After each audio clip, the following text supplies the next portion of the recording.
What's up? This is Elliot Einhorn. Welcome to the Talkhouse Podcast. Today I'm joined by Nick Dawson, Editor-in-Chief of Talkhouse Film. And we have a hell of a show for you. On today's episode, Sasheer Zamata catches up with Noël Wells. Noël Wells, who you might know from SNL and Master of None. She wrote, directed, and starred in a movie called Mr. Roosevelt, which is in theaters now. And it's a really great film. It's sweet and sort of personal and funny. It's about an actress-comedian living in LA who goes back home to Austin, Texas, where she's from, after her cat dies and sort of coming to terms with where her life is in the wake of the death of her beloved pet. Let's say maybe a touch autobiographical. Indeed, more than a touch. And it was really fun to have Noël and Sasheer together because they kind of have a lot of shared history in a way. They really do. It is interesting to me, Nick, that their careers have unfurled in an almost uncanny parallel. They have. Both of them are alums of UCB. That is Upright Citizens Brigade, one of the fantastic improv comedy houses. Yeah, on both coasts. On both coasts. And they both done stuff for College Humor. And they then shared a dressing room at Saturday Night Live in 2014. Now, they've both since left Saturday Night Live. Sasheer has been busy since. She's currently hosting the United States of Music podcast. That's out on Spotify. Now, of course, their talk takes in Mr. Roosevelt, but Nick, it takes in so much more. It does, and it was really fascinating to me, the types of topics that they were drawn towards. They talked about sort of grassroots activism and political work. I thought it was very cool to learn that Sasheer is, in fact, an ACLU celebrity ambassador. For women's rights. And she sort of talked about the balancing of sort of her show business career, for want of a better word, with political stuff. Noël had previously done, volunteered for the Democratic Party, but has now sort of changed tack in a way. She talks about giving out hugs to people and she picked up trash on Earth Day. So DIY all the way. Very, very DIY. But she had these ideas for sort of where she wanted to go with the stuff that she was doing. She has a very cool app idea. Like a legit could be a major app idea. Stay tuned for that. They also take in internet addiction. Also the use of social media and the boundaries with fame and the ills of celebrity culture. They talk about going back to 30 Rock after leaving SNL. Yeah, definitely some stories there. And Brad Pitt, the sculptor and photographer, is another topic they take in. They love Brad Pitt. We also hear about Noël's songwriting, which has not been talked about much before. No, and she very kindly played us one of her tracks, which is really good. Yeah, it was really good. We need to get her back for another episode. A music-oriented podcast. But before we do that, maybe let's do this conversation. Should we roll it? Let's do that.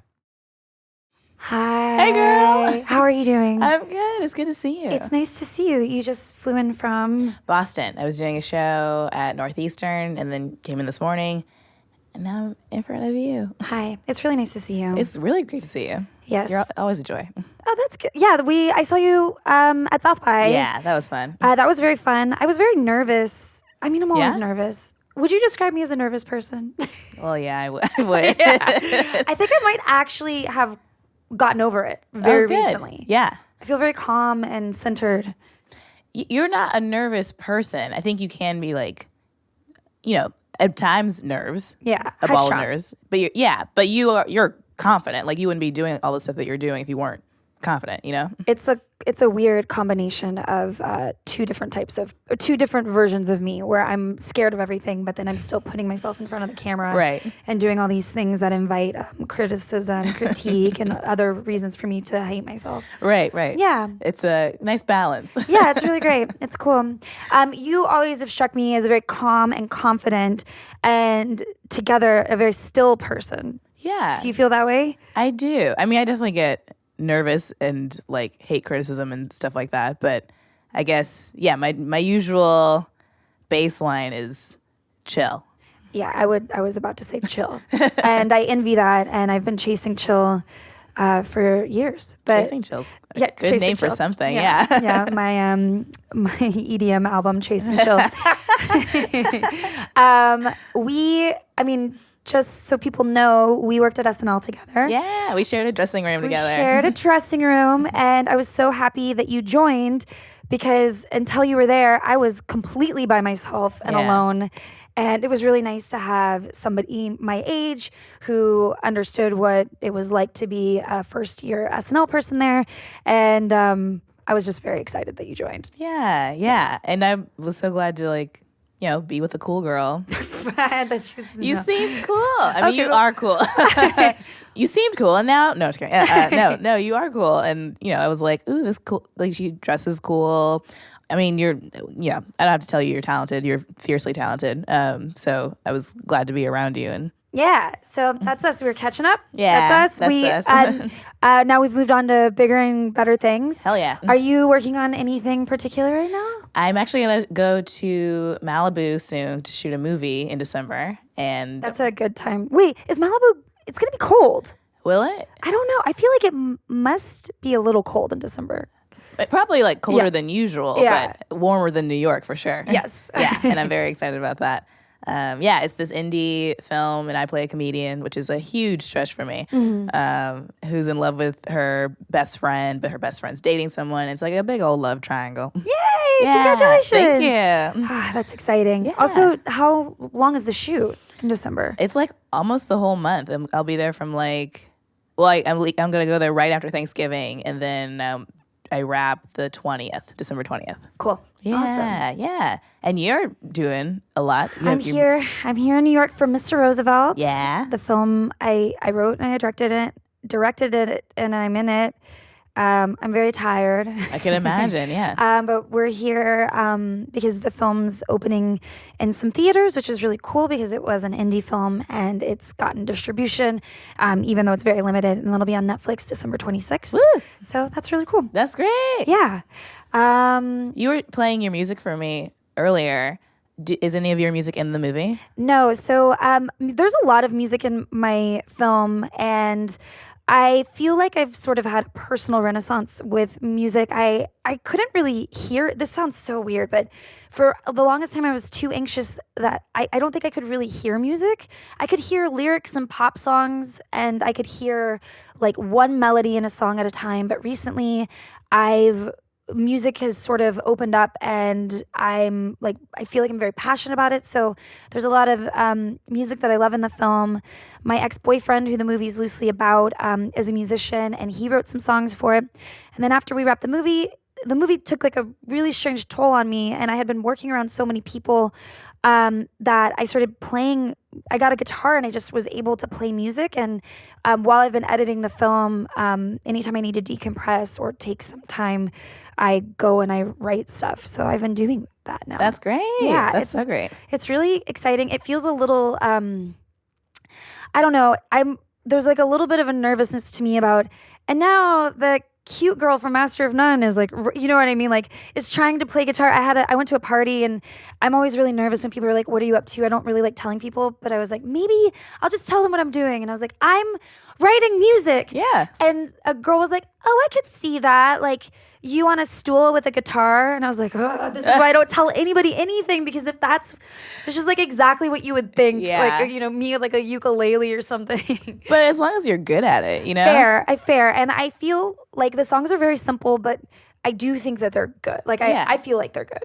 What I heard was great. So yeah, it feels like the most reflective of, like, I think comedy is like a one version of compensating for my existence, where I'm like, let me try and make everybody laugh and like make people feel better. And then the music's like, I feel terrible and I need to like talk about it. Which is great, because you have another outlet to like explore the other emotions that make you a well-rounded human. Yeah. And people get to see that. Yeah. I feel like, you also do so many things. I saw on your Instagram, I saw you're doing some political stuff too. Yeah. I work with the ACLU. I'm their celebrity ambassador for the Women's Rights Project. And that makes me really happy. Like, when I was younger, I would like help politicians campaign, and like, I would just do a lot of things that were related to politics. And then when I started focusing on comedy, that portion of my life kind of went away. And so now that I have more time and more of a platform, I'm getting to do more of that again. And that's really fulfilling me. Yeah. When I was in high school, I tried volunteering for the Democratic Party, but in my hometown, and it was not fun. Yeah. It was kind of as bad as what I would imagine, like a Republican, like the way that it was very much about winning and fighting. And yeah. And that, I found that very exhausting. I went to college, I was like, oh, but I'll go into politics or become a lawyer. And I just did not have the skin for it. So then I was like, I'll do comedy, and then I'll get on SNL and do political comedy there. Yeah. And then when I got on the show, I looked like I was 10. So I couldn't really even play anybody that I'd want to play, Yeah. So I, for the first time in my life, have just completely dropped out of trying to do things for politics. Like this election cycle, I got it was like emotionally ill from it. Yeah. That I don't really know how to fulfill that same itch, but I'm really proud of you. And I think that's really cool and inspiring. Thanks. Well, you can like find different ways that are specific to you that relate, maybe not even politics, but just like some sort of social issue that really matters to you. Like, some people are like, well, how can I get involved? And it's like, well, what would you want in your town that you lacked? Yeah. If it's like education or like access to healthy food, or there's so many things where it's like people need lots of things. Not everyone needs to run for office or like be the face of something, but some people do need to like volunteer their time to like get close to certain people or whatever. I mean, I've definitely been I've noticed that people need more hugs. Yeah. So I've been giving out hugs anytime I see somebody that might need one. So I've started there. It is valuable. I actually did I guess I have really bad social anxiety, which is like another thing that kind of keeps you from being able to act. And that's a very frustrating thing. But recently on Earth Day, I went and picked up trash at the LA River. That's great. I spent like 6 hours doing it, and I felt so accomplished. And I was thinking, I was like, what would be really cool is to create an app with actionable things you can do like that day. Like if you're feeling really bad about yourself, or like just feel like you need to do something and get out of the house, instead of having to sign up and wait to get emails, if there's like a way for somebody to give you information about how you could show up right then and there and go do something. So that's actually a really great right? idea. And I forget what I had a name for it.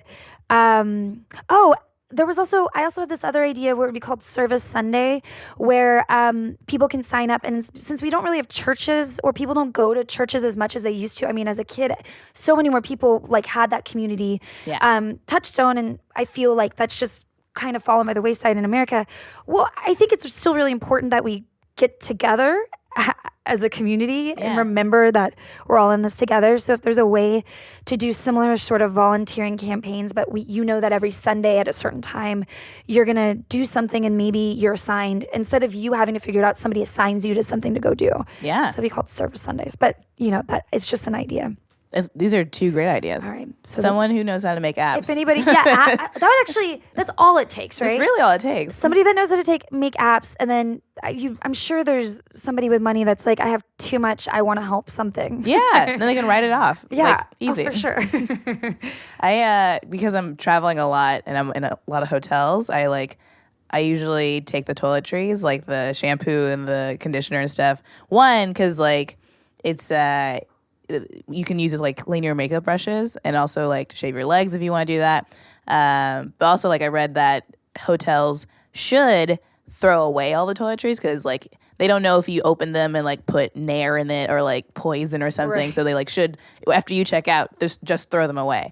But that's good soap and other things that are being wasted. So I try to collect them, and I have a whole box in my house where I'm like, oh, I should donate this, but I'm having a really hard time finding an easy way to do that. Right. So I'm there should be something where there's maybe just a box in the lobby of every hotel where it's I'm checking out. I know I'm a sane person who didn't poison these things. I'm gonna put them in this box, and they'll be donated to whatever homeless shelter, women's shelter is in town. Yeah, that's very easy and straightforward. Yeah. And sometimes I think it just takes one person to suggest it. But then there's people get afraid. Here's another thing that I've noticed though. When you have good ideas that seem very simple, weirdly, people are very they're afraid of the simplest ideas. Yeah. It's somebody would immediately, but somebody could have poisoned the shampoo. Right, I know. And you're just well, no. Well, yeah, but... Yeah, but also hygiene's important, and it would be nice if everybody could, and also we're just throwing this stuff away. Yeah, there's got to be some way, I don't know how, but some way to filter it so it's we do know that it's not poison, and it is going to people who need it. Also, nobody poisons people, and nobody, the amount you'd have, because... Think about it, if you poison your shampoo, and then somebody donated it, the likelihood that, all the steps it has to get to somehow then infect a person would just, the cost benefit analysis of that, if you want to hurt people, it's just, you're really wasting your time. Yeah. It's pointless for the person who wants to poison those people. Right. Just, they're wasting their time. Just go become a lunch lady and then do it there. It would be easier to apply for a job at a cafeteria situation, and then, like, if you want to do that, if poison that's your, these children slowly. Yeah, totally. Well, it's nice that we're both service minded. It's hard. I feel like the internet has really addicted so many people I know, and has made people, it's not that we don't want to do things, but it's like we're on a drug that makes it complicated to exist in the real world, and we're trapped in. So I know I am always trying to get off social media. I know that you still post on social media, but I feel like you're not like constantly engaged in social media. No, I quit Facebook as soon as I started working at SNL. Because you have to, because people are monsters. People are monsters, and I just didn't want to see anything that anyone was saying. And so I haven't looked back, thankfully. And I'm on Instagram and Twitter, but I don't really like put a lot of my personal business out there. It's mostly just shows like, I'm going to be in this town, this date, so come see me. Maybe some other some videos or like pictures, but it's usually just like business. Yeah, and it feels like, well, I want to make that transition too, but then it feels like, oh, I'm kind of like in a privileged subsection of, social media where I'm like, well, I'm only going to use it for work. Yeah. It's like everybody's kind of trying to use it for work. It's just that I think, like, maybe, I don't know. It's very complicated. I also like using it as a platform to share funny things, and I don't know. I'm very conflicted. I think we all need to get off social media. Yeah. Oh, I still waste a lot of time on it too. I'm not like, I don't even check it. Like, I still like scroll through. I remember I liked one of your pictures, and I don't follow you. I only follow one person. Yeah, it's not that she doesn't. I mean, it's not that I don't want to follow her. I only follow one person, and it makes it easy when people are like, "Why aren't you following me?" It's like, because I only follow one person. Yeah. So it cuts out all the crap that I don't need to see. But I can still like see people on my discovery page, and I was like, "Ooh, Noelle's doing well. I like this." And but I can still see people's stuff and be like, "Well, why am I not doing that thing? Or why am I? How come I didn't get that job?" And it's not healthy. No, it's not healthy. It's also not an accurate representation of really what's happening. Yeah. And also on the other side, I try and be honest on my social media. And I do that because I don't want people to see it and think that I have it all going on. So if I'm upset, I say that I'm upset, and I'll write like a long thing. And then and then recently I had a friend who was like, they're like, "How are you doing?" And I was like, "I'm just, so exhausted. I'm like really upset about the world." And he's like, "Yeah, I saw online." And I was like, "Wait, but like everybody should be upset about the world." And it was like he thought that I was like I was like having a particularly hard time, and like maybe I am, but I think we all are, and I'm just not pretending. But the fact that somebody was like, and even posting about it, I don't know, I just found that very strange. I think because not everyone, but most people's relationship to social media is just putting the good stuff out there. So they're like, if they see someone actually being honest and putting how they really feel, they're like, oh, they must be going through something. Because it would probably take a lot for them to get to the point to be like bold enough to be like, yeah, I'm angry or I'm sad, and I'm going to tell people that. And if they read that on someone else's page, they're probably like, oh, they must be like so sad that they had to fight the urge to not only post good things about themselves, and they put the sad thing in for strangers to see. Can you believe it? Oh my gosh. Yeah. Well, I like being vulnerable. Yeah, that's a good thing though. I like doing it because I want other people to know that they should feel safe feeling things. Totally. That's the stuff I like. Like I talk about stuff on stage that's like funny and goofy, but it's also like stuff that's real. Like I don't talk about it anymore, but my mom, I've talked about my relationship with my mom, and have had other people in the audience come up and be like, thank you for sharing. Like I've gone through these things, or like I've had these emotions, or like here's my situation but different. And like it's just nice to have people connect in a way where it's like, if you didn't say it, I don't know where I would have gotten this from. You know? Totally. And you never know who you're touching at that moment where it's like, oh, thank God you revealed yourself because I feel the same way. Yeah, and it's so strange that we don't do that just day to day, and that people feel so alone. Like, I guess that's why we're doing any of this, is so that people know that they're not alone. Yeah. And that's great about you have stand up and you can have that sort of direct outlet and you have these crowds. I feel like, I guess I've been doing it a little bit with Q&As. People ask me questions. I had a Q&A yesterday with a bunch of actors, and they're like, how did you get to where you were? And I told them all these stories, and I was like, it wasn't easy. And everybody was like, thank you for being honest. And I was like, but what else would I have told you? I was like, I didn't just arrive here. It sucked for a really long time, but I guess everybody postures and everybody wants to make it seem like they've had such a glorious ascent to the top, and like they were chosen ones, but that's obnoxious. Yeah. Well, some people are just chosen and they're like, fair. I was bred to be this way. Right. Or my dad told me to do it and now I'm doing it. You know. But I think the most interesting people are the people who like survive. Oh, who knows? I don't know anything. But the people who like can survive this industry the most are the people who actually fought for it, you know? Yeah, I guess you're right. I was reading about recently I was reading about Brad Pitt. This is the weirdest thing. I have like a really I feel very I feel for him a lot, because it seems like he might be lost a little bit as a person, but in a good way. But he's the sort of person that was like a handsome guy who got discovered at like an extras casting call with his friend, and he's charismatic and gets put in movies and becomes one of the most famous people in the world. And then everybody kind of puts him in a box like that, and then he starts trying to really live his life and discover life. And he's a really good photographer, and he starts sculpting, and he marries Angelina Jolie, and they're trying to help the world. And I've been reading interviews with him lately where I see him trying to be something other than the person that was chosen for this big career, and like actually like feel and be vulnerable. And anytime he's vulnerable and talks about his vulnerabilities, people shit on him so hard and treat him like, say just like the nastiest things. And it's like, I don't know, there's like this even people that have been chosen in a way have this, I don't know what I'm trying to say exactly, but I think have like a burden. It's like it's a burden where he wants to experience something more from life. I think maybe because acting is just this thing in our society. I've been struggling a lot with like the idea of fame, and even with acting, I mean, because we are both comedians, we're creating our own content all the time, and so we're coming at it from not being picked. Right.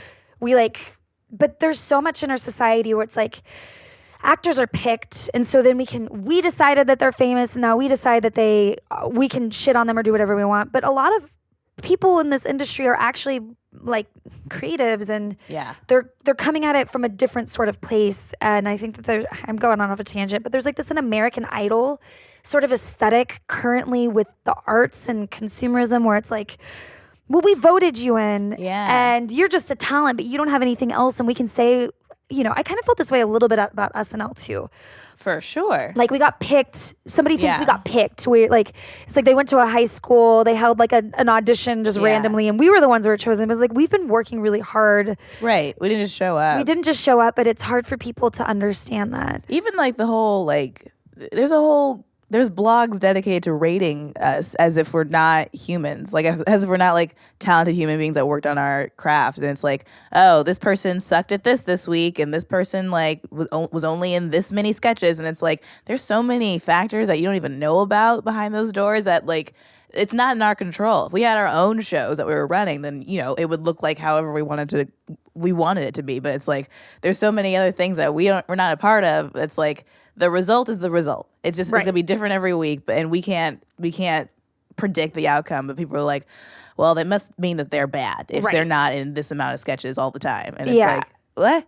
And it's such a easy, I mean, it's just too convenient. But I think that's also what the internet does, is it makes it, everything's an algorithm, everything's counted. It's either good or bad, and good to the extreme or bad to the extreme, and there's just not a lot of context. Yeah. I remember I'd have like a really good week at SNL, but like have one line. Like it's like, you don't know how many laughs I got at the table read and how everybody was like congratulating me about the sketch that I wrote that didn't get in, but and then everybody was like, oh, she sucks. Yeah, they have no idea. It's also weird just being like when you were saying about Brad Pitt, like being in the public eye, how people feel like they have a right to know everything about you or like just access to you. Like, I mean, I shouldn't. I watched a little bit of this like Brangelina documentary, and I feel bad. Was it what do you call that? Was it an authorized documentary? I think it was unauthorized. Okay, yeah. an unauthorized Brangelina yeah, documentary. they didn't sign off on it at all. And it was on a plane, and I saw it, and I was like, I mean, I want to see it, and I shouldn't like encourage this, but I watched like a third of it, and it didn't tell me any information I didn't already know. But it was like, what went wrong with their relationship, and like the lead up, and then Jennifer Aniston, and it was kind of like, God, how sad. They're just trying to live their life and create, and people are just like so in their business, where to the point where it's like detrimental to their relationships. And we're doing this. We're doing this, and then it's like also some sort of devil's pact too, because I think Brad Pitt could go be a sculptor and be a photographer and live like an anonymous life, but he also probably still wants his work out there, and so you do want to maintain that relationship. Yeah, it's just how could that relationship to the public be healthier and more respectful? I don't know. These are questions for the 21st century. Yeah, I don't know. But I guess that's maybe always been a thing, like the idea of stardom and idolizing people you don't know and their relationships. I was watching the Debbie Reynolds, Carrie Fisher documentary, and like Debbie Reynolds' relationship was kind of like the Brangelina of their era, where she was like, married this famous singer, had a family, and then Elizabeth Taylor like wedged her way in, things happen. Who knows what the order of things was? Maybe their marriage fell apart before that, and then he fell in love with Elizabeth Taylor. I don't know, but like it was all over the papers, and people were talking about it. And it's like, yeah, that's how their family started. Man, yeah, and I guess you're right. And also, that is a good example, though, of also how time sort of shakes out. Like, I'm sure that was probably horrible to have that in the papers and have your public life strewn through the press. But at the end of their lives, I think, they're just beloved. That family's beloved. Yeah, totally. They seem to get a great sense of humor about themselves. And so I think everything passes then. I don't know. Yeah. I'm wondering, I feel like we're going to get off the internet. Do you feel like we're going to get off the internet? I do think so, yeah. I think people younger than us are already kind of like detoxing or just like not even caring that much about I think that they see how stuff. Sick people above them are, and they're like, I want to go live out. I'm going to go outside. Yeah. Someone was telling me, like, I guess teens, like, we expect, like, oh, they're probably on their phones all the time, but we're on our phones all the time because we didn't have this when we were growing up. But they grew up with Facebook. They grew up with Twitter and stuff like that. So it's like, it's not a new fun thing for them. But for us, we're like, oh my gosh, this is crazy. And we're on it all the time, and we can't handle it. But I think the younger generations are like, yeah, it's a thing. Yeah. I don't really need to be on it all the time. It exists. Yeah, I had a friend tell me about, a friend was telling me about their friends' kids. And one daughter is like in her late teens, completely addicted to social media. Yeah. Like, it's really a part of her life. There's bullying, the whole social vibe of it is like really entrenched in her existence. Yeah. Her younger sister sees her older sister is like, I don't want to live like that, thinks it's sad, really, doesn't use any of that, and basically only uses the internet to look up tutorials on how to do things. And I'm like, that's what the internet should be for. It should only be about how to cook something or how to, make robotics at home. Yeah, definitely. So if we can get to that point, God, I feel like I'm very close. Yeah. I'm very close. I've known that I've been addicted to the internet. I had it before. I think kids had it at home when I was in high school. But I didn't have a ton of friends. Yeah. So I was on the internet all the time because it was a way that I actually connected with people. Yeah. And it was a safe place, and I had friends all around the world, and I chatted with them all the time. And then it sort of has transformed. And with the transformation has become me realizing like I am addicted to it. And for maybe the past 6 years, I have been doing everything that I can to get off. I read tons of books. I do meditation. I have all these apps to try and block things, but then I still figure out ways to get around it. And it's like what you read about alcoholics or people addicted to drugs. Like all the things that I do is literally and something that somebody does when they're addicted to something. And I feel like it will help if more of my friends weren't on it. Yes. And we were doing more things together outside of it. Yeah, because I've also talked to people where they're like, they feel like they're really checking in with their friends by looking at their social media as opposed to like calling them or like setting up a time to meet.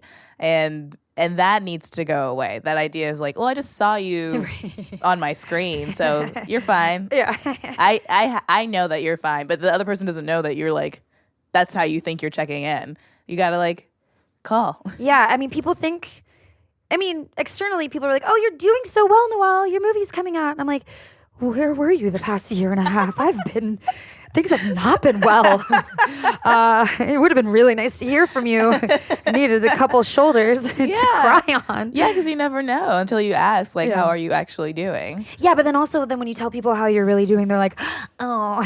That's true. I know. Yeah, like, oh, this is not fun. Well, good luck with it. Anyway, well, I feel like I've grown up a lot in the past. I mean, I was actually just earlier today was in 30 Rock. Oh yeah, and it was the first time. No, actually, I've been in there one other time when I did the table read for Master of None. Oh yeah, and I didn't know that we were going to be doing it there, and I walked in and just started shaking. Yeah. It was so scary, and then I know that I've grown up a lot because I did like a TV interview in the studios and I didn't shake at all. And I was like, I've come such a far way. Yes, yeah. I mean, I've talked to Bill Hader, who's like, I still shake. Like he in the elevator going up to the 17th floor. He's like, oh, I gotta think of something smart and funny. And man, it's like, doesn't SNL sound like a really great place to work? I mean, we got great stuff from it. And yeah, whatever. But I don't mean to talk you into that corner, but that's shaking, a lot of shaking. Yeah, I'm actually going there tomorrow. That'll be my first time since May because my boyfriend is doing a set on Seth Meyers, and I'm very excited about that's it. So exciting. Well, that's also that'll be a good thing. Yeah. Good thing. That's great. Oh, that's great. Wait, can I ask who your boyfriend is? I'll tell you later. Oh, cool. Sorry. Yeah.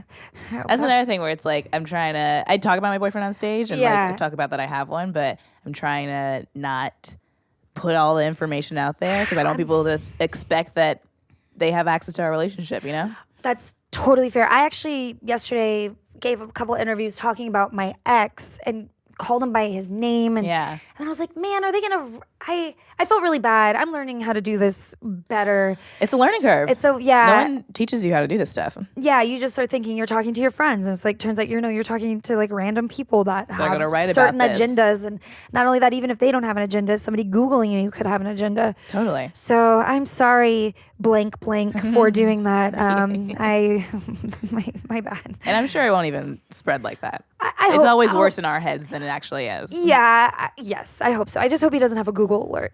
Yeah. And then if he does, he should probably turn that off because that's just going to hurt him. Yeah. I don't have a Google alert, but one of my good friends has a Google alert for me. And I can't remember why she set it up, but she's like, I like it. And one time she was like, it's been a little quiet. What are you up to? And I was like, don't you ever do that to me again. No. I don't want, because I was working on things, but like they weren't public yet. So I was like, that can't be a thing that you do to me. Can't say, no way. That sucks. Oh man. Haven't been alerted lately. What are you up to? I'm like, again, call me. Yeah. We can have dinner and we can talk about what I've been up to, but please don't do that to me. Oh my God, that's amazing. There's also that where you work on things for, like you're working for a whole year, but it doesn't look like you're doing anything. Right. So that's what I've been doing for the past year and a half, just been working on a ton of things. And now it's going to look like I'm working, but really genuinely for the past, this is the longest stretch of my life where I haven't really been working, but it seems like I'm doing a lot. It feels they're coming out now, but it feels very weird. And I'm also haven't like actually have an income coming in, and so I'm starting to like genuinely panic about my life. Like, oh right, this is like like it's not really, there's not a lot of security. Like there is a security if you have a career, but not really ever unless I was thinking, I was like, maybe if I ever really got on hard times, I could like try and do like a morning show where I come and I have like a paycheck and I get to talk to people I'm interested in and I have homework. And, You could. And that's what I do. I did a guest spot on The Talk. It's like with Sharon Osbourne and Aisha Tyler. And Aisha Tyler left and they were looking for a replacement host. And they didn't ask me, but they just like, I just filled in for a day and it was so fun and so easy. I couldn't believe it. I came in at like 11 maybe and we were done by 1. Yeah. And they're like, that's it. That's what I'm talking job. That sounds awesome. 4 days a week. And I mean, they were just like, yeah, this is a really cushy job. And I was like, I can't believe it. Yeah. I mean, I guess you do have to, if you want to do your job really well, research your guests. Yeah. Watch some movies. And it does take skill to like really pivot between these topics so quickly. Like they had a person with a cue card saying like 30 seconds left, 10 seconds left, like on this topic. And it's like, there's so many things happening off camera and they're supposed to be casual and talking to your guests and talking to people that are actually at the table. And then there's like a producer in your ear saying like, why don't you mention this? Or like wrap this up, move on to the next thing. And then Julie Chen was next to me and she'd be like, we're talking in the middle of something like, we'll be right back. And then I was like, oh my God, what a pro. She's so great. I mean, they're all great. And it's truly a skill that I didn't realize had to be developed. But definitely cushy. And very cushy, yes. So yeah, that's nice. That's always nice to know that maybe that's a potential career option. Yeah. But yeah, also you're fine. I think. I don't know. Okay, cool. I don't know anything, but I don't know anything either. I've been like kind of just being like, I would like something. I really burnt myself out on the movie, the writing, directing, being in it. I did it because I felt like I had to do it. Like it was just like, I need people to know that I'm capable of these things and I just need to get it out of the way and I don't want to bullshit anymore. Yeah. I don't want to dilly-dally. I don't want to be doing these parts and these little things that I'm not really passionate about. But my Lord, next thing I do, I hope is just, a little less. Yeah. I'm sure. I mean, because you did everything. I did everything. I'm still sort of, I did have a production company, but it's still an indie film. Yeah. So I am still doing everything. Like while we were coming over here, I'm sending emails about this soundtrack and like putting, clearing graphics and, making sure that our website's getting updated with our new show times and making graphics for that and tweeting things and it's just I'm still doing a lot for it and a lot of what you're seeing is because I'm making it happen. Yeah. But that's also great because your next thing like you'll know exactly what you want. Yes. You'll An know like assistant. Yeah. You get an assistant to do, and tell them, and you'll know what to tell them because you did it. You're like, I know I don't want to do that, so they should be. Yeah. I'll delegate the responsibility to them. It's a very scary thing to delegate, and I'm learning how to do that as much as possible, and it makes things so much easier to have. And I'm like, I'm so sorry, I'm asking you to do this, and they're like, this is my job, and I'm like, oh right. Yeah, I know. It's weird because I mean, as people who create stuff, we are used to doing everything, and especially if it's like in a theater in a basement, we're bringing the props and we're bringing all this stuff, and I wrote it, I produced it, like we do all the stuff, and then when you get to the point where someone's like, I'll take care of it, you're like, what? All of a sudden, who are you? Yeah. Where did you come from? What do you want from me? No, it's fine, I can do it all by myself. I have for years. Yeah, I go to therapy and I'm always telling her, I'm like, I'm procrastinating. I'm not doing the things I want to do. And then literally last week, I was telling her all the things. I was like, but I didn't do this and I didn't do that. And I'm really disappointed with myself. And she was like, hey, it just sounds like you're doing too many things.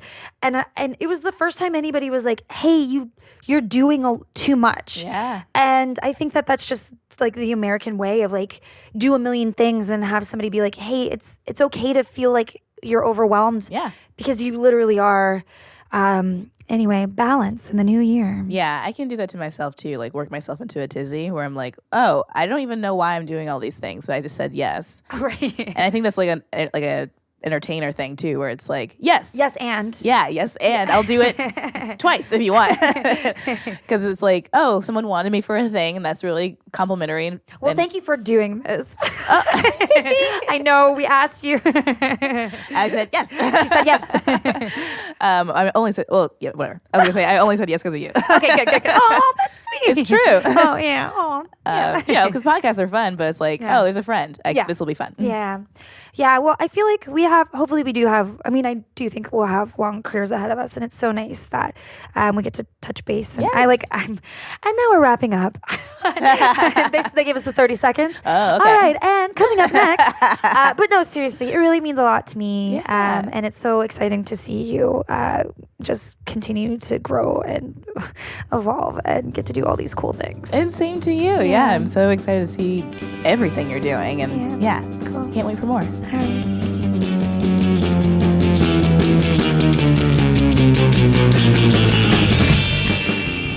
And thank you for talking about all the cool things that you're doing on the Talkhouse podcast. Mr. Roosevelt is out in theaters now. United States of Music Sasheer's podcast can be downloaded or streamed from Spotify. Go check that shit out. Speaking of checking out podcasts, We have a podcast. we have a podcast.